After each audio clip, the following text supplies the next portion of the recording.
Hi hello வணக்கம். இது உங்கள் சிவி ஜோன் சொல்லர். எப்படி இருக்கீங்க? இப்போ பார்த்தீங்கன்னா பார்வதியோட கேஸ், அதாவது அரோரா போட்ட பார்வதி மேலே வந்த கேஸ் பயங்கரமாக போயிட்டுருக்குது.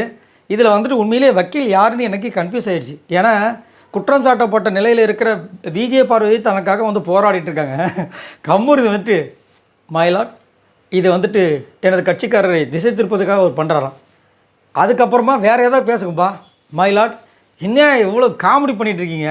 ஹீரோ மெட்டீரியல்னு சொன்னால் போதுமா? அங்கே வந்து எந்த மாதிரி பர்ஃபார்மன்ஸ் பண்ணோம். இப்போ உங்களுக்கு ஹீரோவாக ஒரு சான்ஸ் கிடைக்கு, அதில் நீங்கள் வந்து வக்கீல் மாதிரி இருந்தீங்க, இப்படியா பண்ணிட்டு இருப்பீங்க, காமெடி பண்ணிவிட்டு வாங்கியா தூங்கியான்ற மாதிரி என்னையா நடக்குதுன்ற மாதிரி இருந்துச்சு.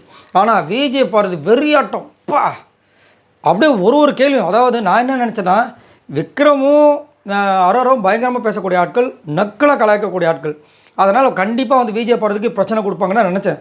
ஆனால் விஜய் பார்வதி அழகாக அக்குவர் அணுவரை பிரிக்கிறாங்க.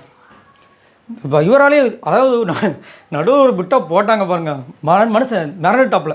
கணம் கோட்டார் அவர்களேன்னு சொல்லுவாங்களே, அது மாதிரி கணம் வக்கீல் அவர்களேன்னு சொல்லிட்டவனு கணம்ன்றது ஒரு அவரோட மைண்டுக்குள்ள வந்துருச்சு. பின்னாடி அதுக்கேற்ற மாதிரி வினோத் வேறு கலாச்சி விட்டார். கணம் ஆமாம் கொஞ்சம் வக்கீல் கனமாக தான் இருக்காருன்னு. அது பாடி ஷேமிங்கில் போயிடுச்சு. ஆனால் பாவிக்கலாம் அவங்க. ஆனால் யதார்த்தமாக தான் சொன்னாங்க கணம் வக்கீல் அவர்களேன்னு. அவர் கணனோன்னு உடனே அங்கே டென்ஷன் ஆகிட்டு இது போயிட்டார். ஸோ இவர் வந்துட்டு ட்ரிகர் பண்ணுவான்னு பார்த்தா இங்கே இவர் வந்து ட்ரிகர் ஆகிற மாதிரி அங்கே நடந்து போச்சு. இன்னொரு விஷயம் என்னென்னா, அந்த ப்ரொமோவில் பார்த்த விஷயங்கள் வந்திருக்கும். அப்போது உங்கள் 2 பேரும் வெயிட் லிஃப்டிங் பண்ணும்போது உங்களுக்கு ஒரு மாதிரி இருந்துச்சுன்னா புஷ்டாங்க.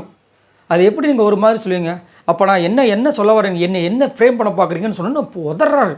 உடனே அந்த பக்கம் சாண்ட்ராவும் சூப்பராக வந்துட்டு இந்த மாதிரி வார்த்தைகளை நீங்கள் யூஸ் பண்ணக்கூடாது அப்படின்னாங்க. அதே மாதிரி இந்த ஓப்பன் நாமினேஷன் ஒரு விஷயம் இருக்குது பாருங்கள், பா கொடுமைங்க. ஓப்பன் நாமினேஷன் நடக்கும்போது எல்லாருமே வந்துட்டு டிஸ்கஸ் பண்ணது நம்ம எல்லாருமே பார்த்தோம், உள்ளே இருக்கிற கண்டஸ்டன்ஸ் எல்லாருக்குமே தெரியும்.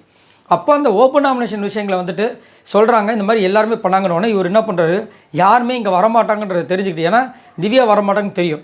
அதனால் அது எப்படி நீங்கள் சொல்லுவீங்க, ஓப்பன் நாமினேஷன் நாங்களாம் பண்ணணும்னு தெரியுமா உங்களுக்கு, எல்லாருமே எப்படி குற்றச்சாட்டு, சரி அதுக்கு நான் மன்னிப்பு கேட்டுக்கிறேன் அப்படின்னு சொல்லிட்டாங்க. இருந்தாலும் அங்கே என்ன ஆகுதுன்னா, அவங்க சொன்னது நாங்கள் வந்து டிஸ்கஸ் பண்ணி தான் போனோம். ஆமாம், அந்த டீம் டிஸ்கஸ் பண்ணிச்சுல, விஜய் பார்வதி, சாண்ட்ரா, பிரஜன், திவ்யா 4 பேர் டிஸ்கஸ் பண்ணாங்களா இல்லையா?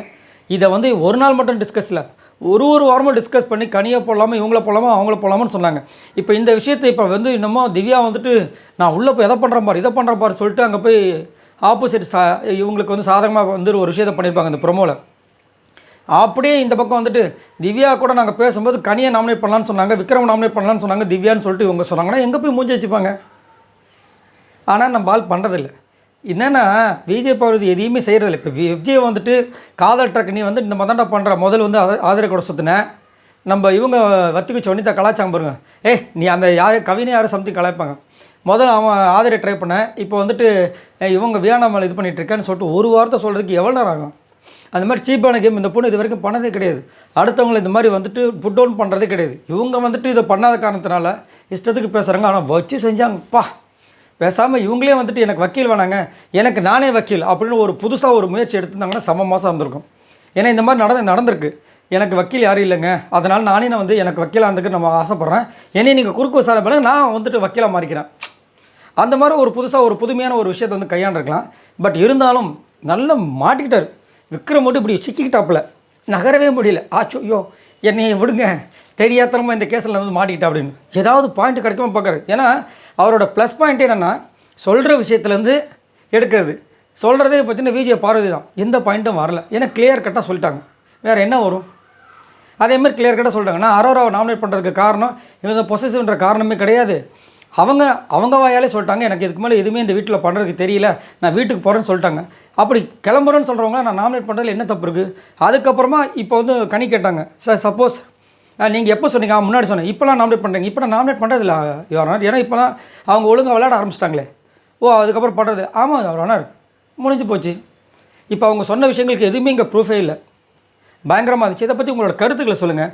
ஆனால் விக்ரம் இந்த மாதிரி தலைச்சு போயிடுவான்னு நினச்சி கூட பார்க்கல. அதுவும் குறிப்பாக அந்த கணம் இது வக்கீல் அவர்களே அப்படி சொன்னோன்னு பயங்கரமாக இருந்துச்சு. இதை பற்றி உங்களோட கருத்துக்களை சொல்லுங்கள். பாய் நண்பர்களே.